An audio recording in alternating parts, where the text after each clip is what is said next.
Very good morning to all you guys. Now today's topic is chalazion. Chalazion is also a resembling structure to style और you can say hordeolum, जो कि मैंने पहले वाली video में आपको बताया है।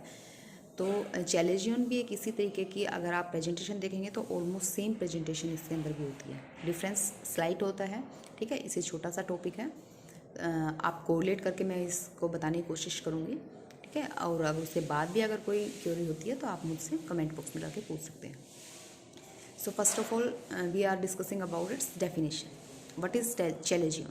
So chalazion is nothing but a slow growing lump, slow growing non-infectious lump of mainly meibomian gland, also occur due to blocking of G's gland but mainly due to meibomian gland. ठीक है, कहने का मतलब क्या है कि जैसे कि लास्ट hordeolum और यू कैन से स्टाई वाली वीडियो में मैंने बताया था कि जनरली ग्लैंड ऑफ जीज की अगर प्लगिंग होती है तो आपको एक्सटर्नल स्टाई क्रिएट होती है, और इंटरनल कब होती है, जब अगर ग्लैंड ऑफ meibomian की प्लगिंग होती है। तो यहाँ पे भी चैलेजियन के अंदर ये बताया गया है कि मेनली 70 to 80% ऑफ केसेस के अंदर आपकी जो प्लगिंग होती है वो ग्लैंड ऑफ meibomian की होती है। ठीक है, और यहाँ पे उसी के बेसिस के ऊपर सेम लाइक स्टाई इसको भी एक्सटर्नल और इंटरनल के अंदर डिवाइड किया गया है। डिफरेंस hordeolum और स्टाई के अंदर मेन यहाँ पे इसके कोज के अंदर भी आ जाता है, इसकी डेफिनेशन के अंदर भी आता है। जैसा हमने स्टाई और hordeolum के अंदर पढ़ा था कि that is stye is a infectious disease. ठीक है, उसके अंदर मेनली इन्फेक्शन होता है ड्यू टू स्टेफाइलोकोकल।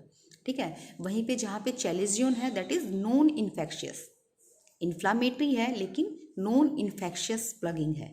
ठीक है, ग्लैंड्स के सिक्रेशंस की, सो दैट इज चैलेजियन। ठीक है, तो फर्स्ट डिफरेंस आपका यही आ जाता है। नेक्स्ट, अगर हम बोलते हैं कि नॉन इन्फेक्शियस है तो वहाँ पे प्लगिंग होती किस वजह से है, इसकी जो पैथोलॉजी है वहाँ पे प्लगिंग जो होती है वो मेनली जो आपके एपिथेलियल सेल्स होते हैं, ठीक है, आपकी जो न्यूट्रोफिल सेल्स होती हैं, लिम्फोसाइट सेल्स होती हैं, उनका जो डेब्रिस होती है, उनकी जो कलेक्शन होती है, उनकी वजह से वहाँ पे जो है वो लंप की अपीयरेंस क्रिएट होती है। ठीक है, लिड के ऊपर मेनली ये देखा जाए तो 30 to 50 ईयर्स ऑफ एज के अंदर ज़्यादातर पाई जाती है रेदर देन बच्चों के अंदर, या फिर आप अडल्टहुड जो भी आप बात कर रहे हैं, तो 30 to 50 का जो एज गैप होता है उसके अंदर ही ज़्यादातर पाई जाती है।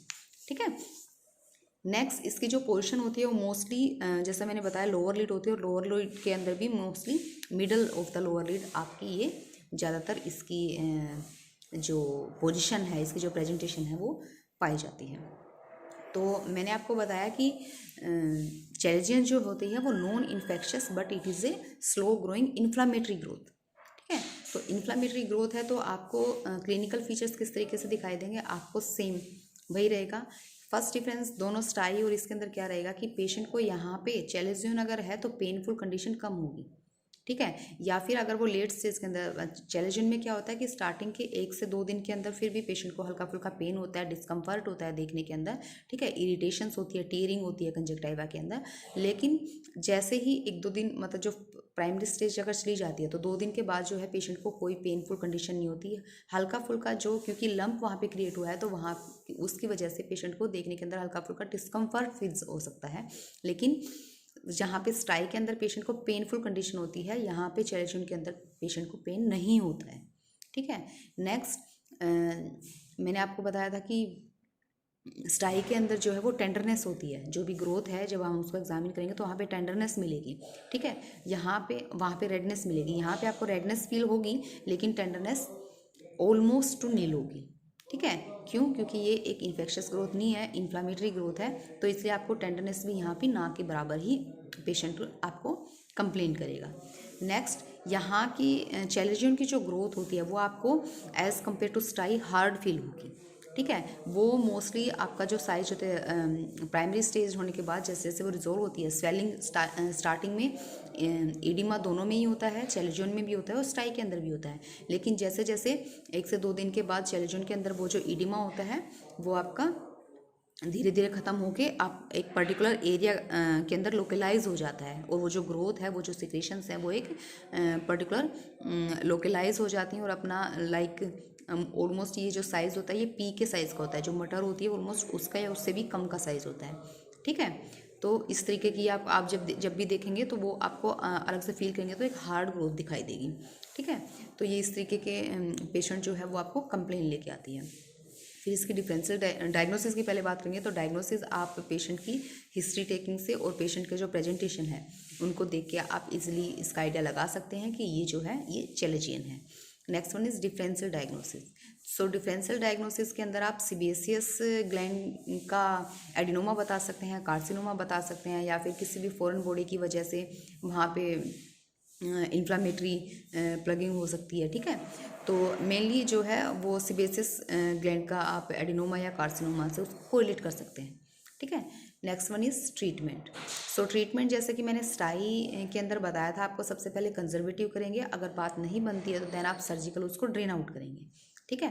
तो ऐसे ही सेम चैलेंजियन के अंदर है। चैलेंजियन में भी सबसे पहले आप जो है वो कंप्रेशन देंगे, वार्म कंप्रेशन देंगे। सेम कॉटन का जो भी आपका पीस है उसको आप गर्म पानी के अंदर डिप आउट करेंगे, उसको अच्छे से स्क्वीज करेंगे, उसके बाद फिर 5 से 10 मिनट तक आई के ऊपर रखेंगे, ठीक है। ये प्रोसेस जो आपको दिन में 3 से 4 बार करना होगा।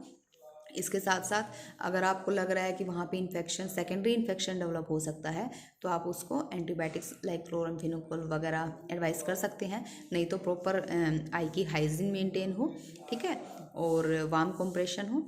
इसके अलावा अगर मान लो ग्रोथ ज़्यादा है, ठीक है, ग्रोथ बड़ी है, डिस्कम्फर्ट पेशेंट को देखने में ज़्यादा हो रहा है, तो उस कंडीशन में आप पेशेंट को जो है वो आप इंसिजन और उस इंसिजन लगा के और आप उसको क्यूरेट कर सकते हैं। Means with the help of instrument, scoop की हेल्प से आप उसको क्यूरेट कर सकते हैं, ठीक है। ये प्रोसेस हो सकती है। या फिर कुछ जगह पे ये भी होता है कि कोर्टिकोस्टेरॉइड्स वगैरह भी हम यूज़ कर सकते हैं, लाइक केनाकोट वगैरह हम 0.05 ml वगैरह उसके अंदर इंसर्ट कर देते हैं, जिसकी वजह से वो अपने आप ही स्क्वीज़ हो जाती है।